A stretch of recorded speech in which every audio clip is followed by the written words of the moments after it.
Hey there, 402 students. I am going to talk to you today about chronic family dysfunction.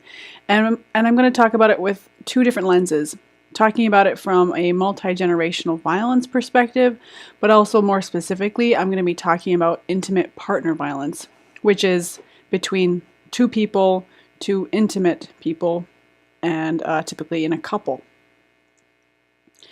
So multi-generational violence, and as you say that out loud, you can kind of get the picture of what that's talking about. The cycle of violence that occurs within a family and as a learned behavior is passed from one generation of a family to the next. So one of the applications that you might have seen or are doing your work is when you do a genogram. And one of the reasons we ask about those multiple generations is because this could be one of those things that you ask about. Maybe you find out there's violence in the family, and then you can ask about, well, what was happening before these people? What was the relationship like with their parents, with their grandparents? This is one of those other pieces that you can track or inquire about to learn more about the family system. And oftentimes people will feel shameful or blamed about the fact that their family experiences violence, when in fact it is oftentimes, almost always, something that they learn over time. People are not typically just violent because it's something that they picked up. And so I would want to know about that. I would be curious about that, finding out the whys in terms of if somebody is coming in and either experiencing or perpetrating violence. So one of the ways in which violence can come to be is when thinking about the experiences of children. So children need to feel attached to a primary caregiver. And oftentimes this looks like the mother figure. We know that not all families have mothers. So really that part is not necessarily entirely necessary. But when we look at the research, what research has looked at is between mothers, the primary caregiver, and their infant children. And typically what this looks like is that there is an attachment that needs to be there. And when we talk about attachment, it doesn't mean that, oh, we just have this person there. It means that if I am attached, or really what we want to talk about is securely attached, it means that I can trust that my primary caregiver is going to be there for me no matter what. That I can go explore the world, I can take steps away, but when I turn around and look back to see, hey, are they still attending to me? Do they still care? That in fact, yes, they are.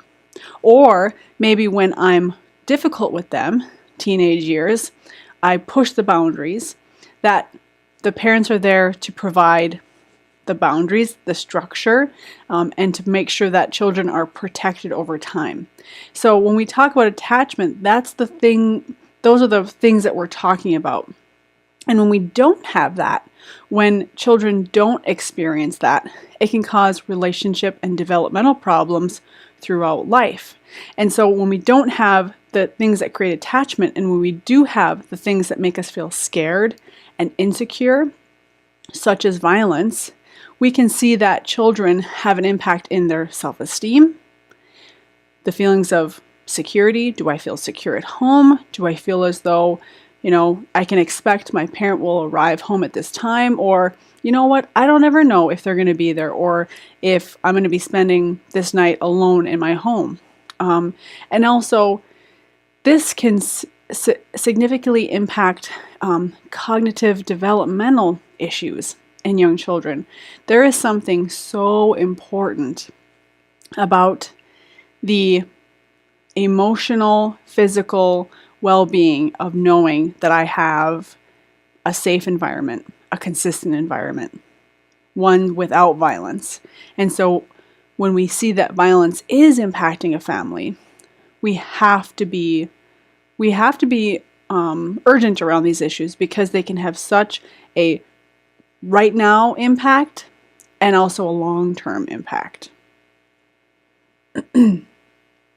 There is a lot of different types of violence, okay?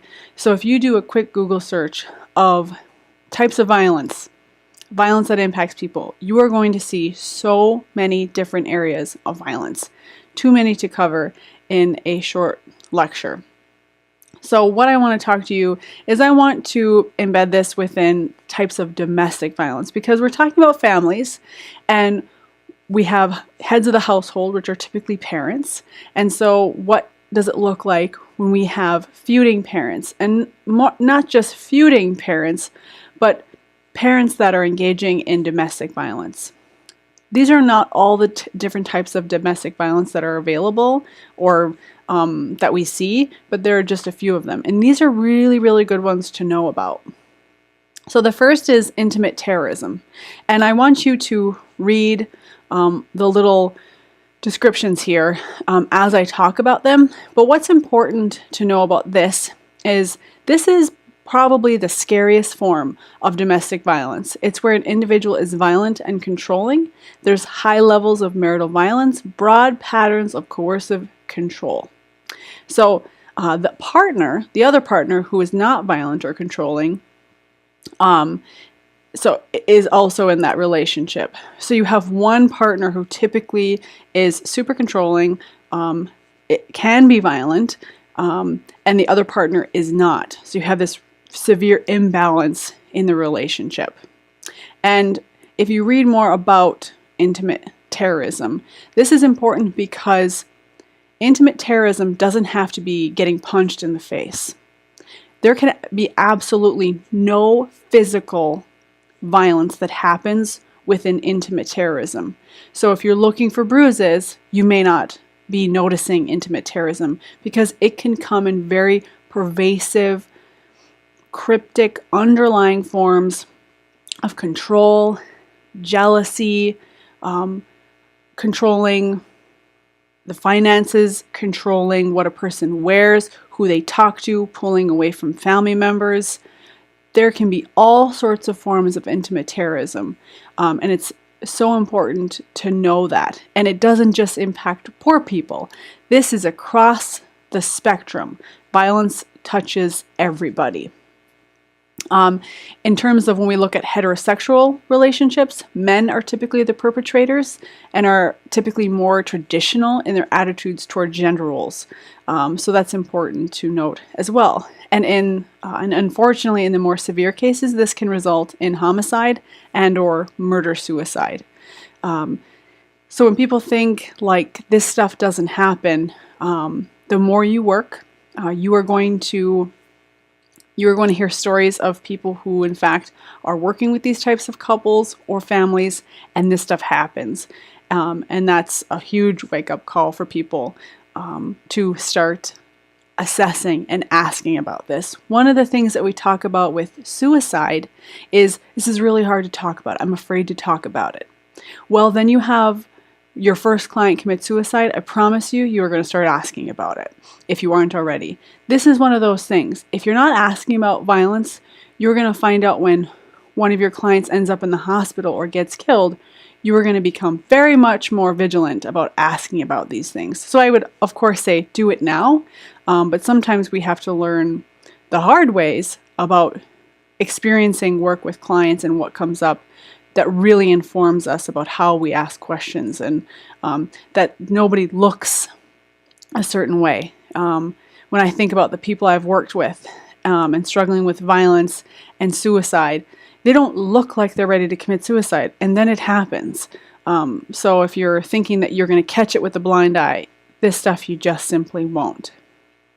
Violent resistance, it refers to the partner who is not perpetrating violence, but it typically in response to the violence. So, and again, we're talking about embedding this within a heterosexual couple where women are usually the victims. So women are feeling trapped and reacting to their partner's terrorism. And it typically comes in a retaliation coping mechanism to deal with what's been happening.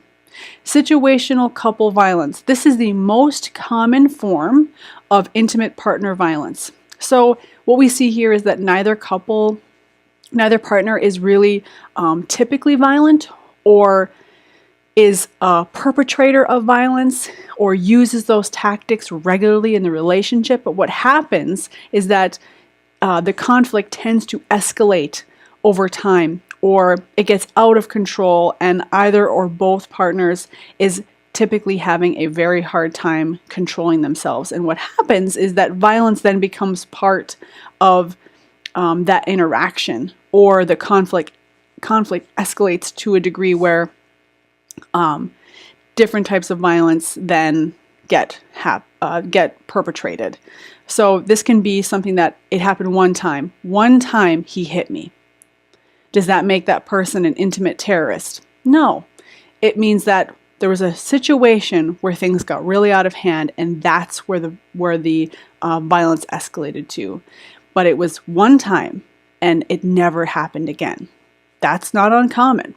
So that would go in that category. Or maybe our arguments go to a degree where then it passes a threshold where a coffee table gets flipped, or I can't help myself but punch a wall. And that would be considered situational couple violence, because it's not happening all the time, and it can be rarely or here and there, but it also can be chronic.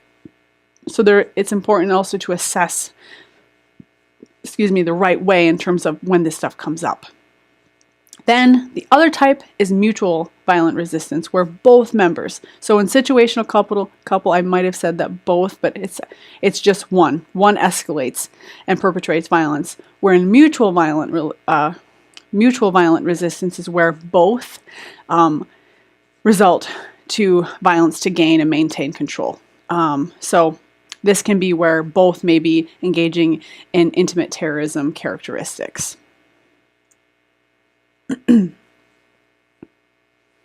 So why does this happen? Violence is learned, but it's really not a typical response. So if you think that this is normal, it's not. If people try to normalize it, it's not something that we see as okay or something that we should accept.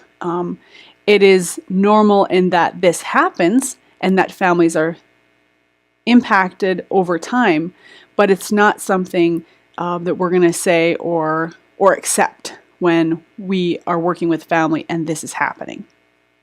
What we know in terms of families that experience domestic violence, specifically male perpetrated violence, is that boys may learn that abuse is okay, that it's a way to cope with the relationship, of the stress of the relationship, or to control a relationship when things aren't going their way.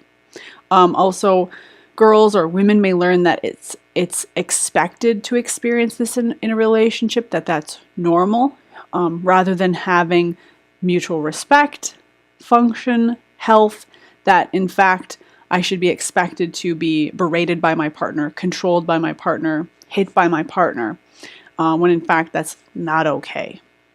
So again, then these cycles get repeated. If you're working with somebody who experiences this, ask about their history. I'm going to guess that this didn't come out of nowhere.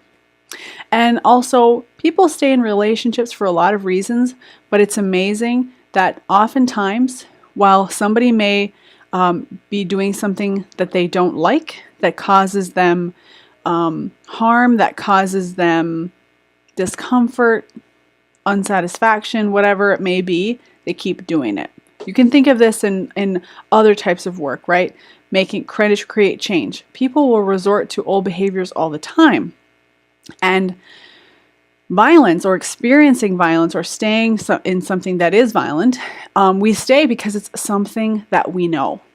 So people who stay in violent relationships, it's not because they enjoy them, but it can be because they have learned how to function in those relationships. And changing, can bring up a whole lot of stuff, but also it can be easy to do what we know. So it's important to note that.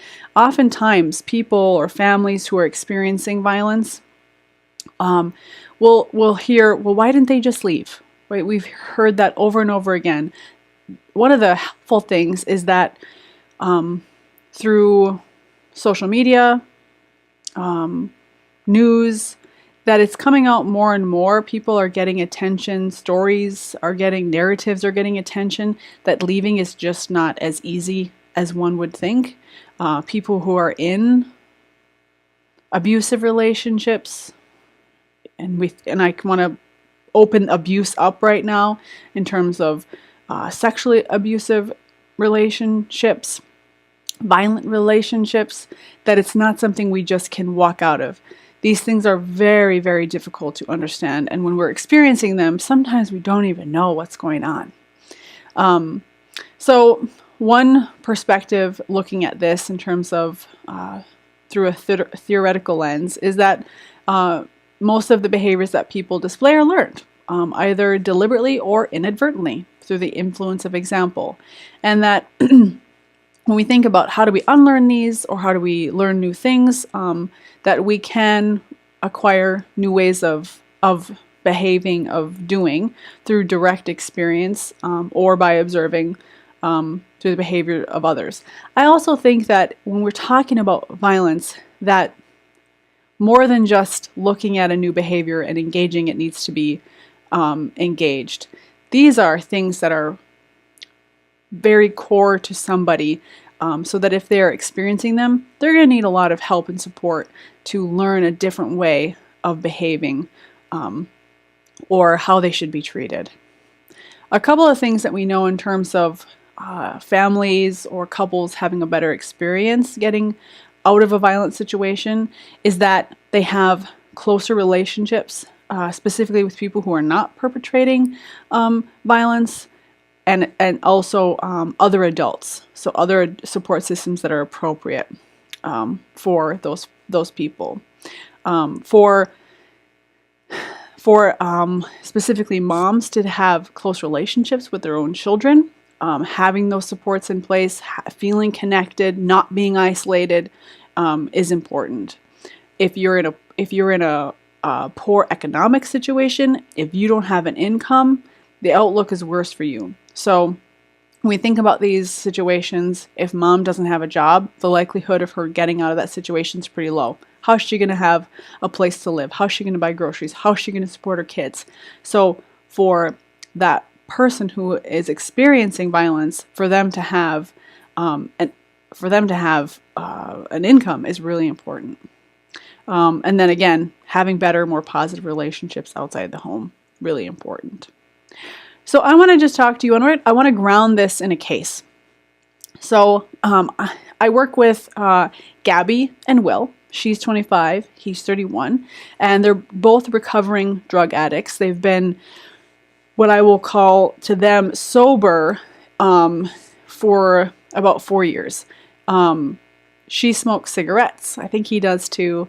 And also I know that he smokes marijuana. He suffers from a severe amount of pain, has a lot of medical issues.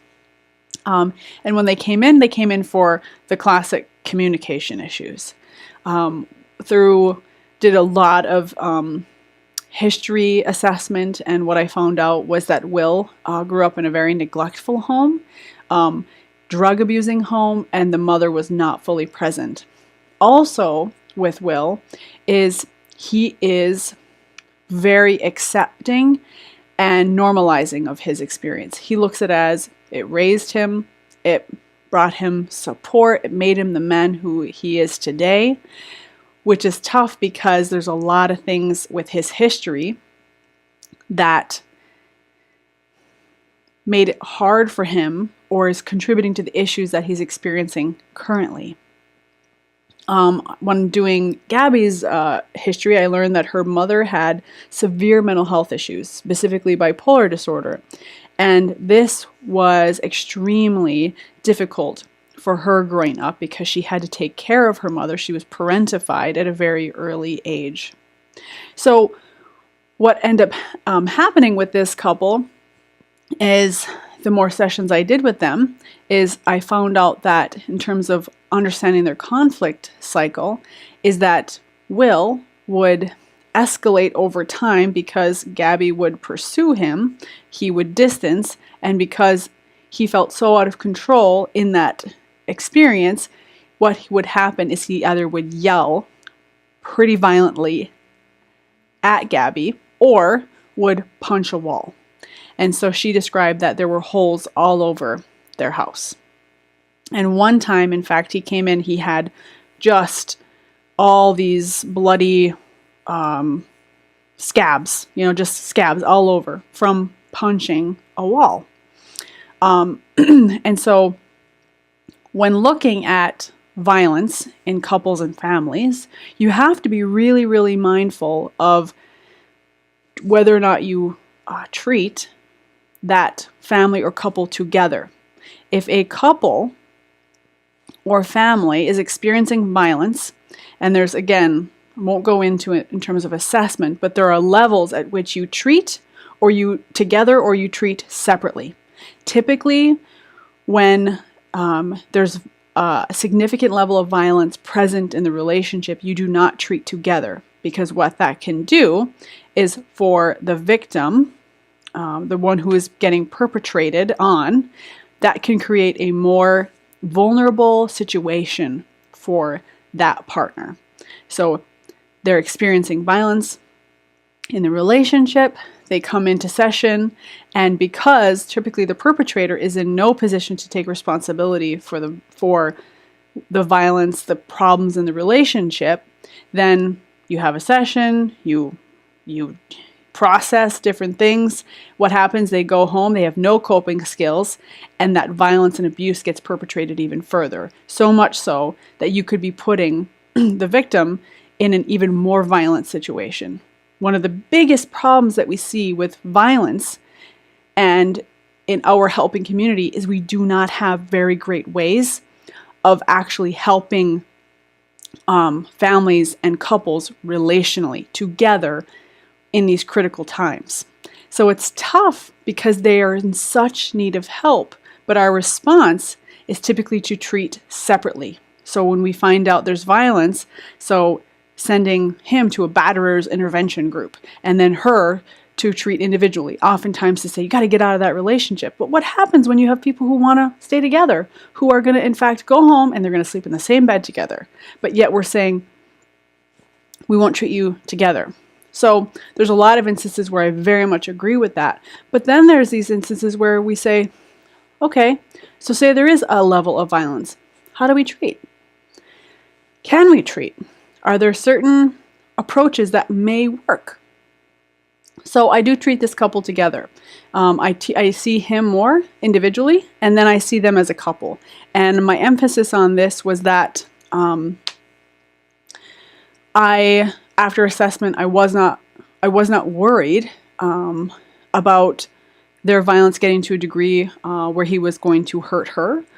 His mode was always to punch a wall or go out. Now I have to be mindful of that in terms of escalation of violence, but I specifically worked with him to better manage the way in which he copes during conflict to stay calm.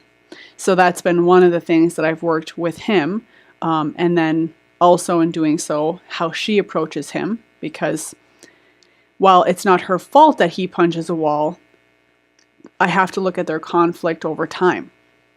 So when I think about this couple, I have to think about the dysfunction, the chronic dysfunction that they experienced in their home, in their childhood, and how it's impacted them today. And so that's part of the work that I do as well. One of the things that I will say in terms of working with this couple is that I'm always going to encourage them that they'll probably need to be connected to services throughout their life. I think about if they stay together and never have a child, what's that going to bring up? Because their problems will not be solved by just coming in and seeing me, because different developmental time periods for them are going to come, right? And what in their history, the chronic dysfunction that they've experienced will come out during that time. So in thinking about how this stuff plays out over time, it's not just necessarily from generation to generation, but also when we think about the life cycle and the different developmental periods that we experience, our traumas and dysfunction can come out over those periods of time as well. So those are just a few ways that I can kind of provide some context for talking about couple and family violence. One of the things that I want you to do is I want you to read through one of the articles is Creating Structure in a Time of Intense Stress, Treating Intimate Partner Violence. And this was, this is a journal article that myself, Erica Rouleau, and Dr. Adrienne Blow wrote together after myself and Erica worked with an intimate partner who was experiencing, intimate partners who were experiencing violence. And we used a unique attachment-based informed approach to work with this couple who was actively experiencing violence. And we had lots of discussion about, well, a common approach would be to send him to a batterers intervention group. She gets individual, but they're here and they're so wanting to work together as a couple. So what do we do? So what I want you to do is I want you to read the article specifically about the unique approach that we used. You don't have to look at all the literature stuff, but look at the case study, look at how we approached working with this couple, and I want you to use the worksheet and write out what you found. Looking forward to seeing you guys in class.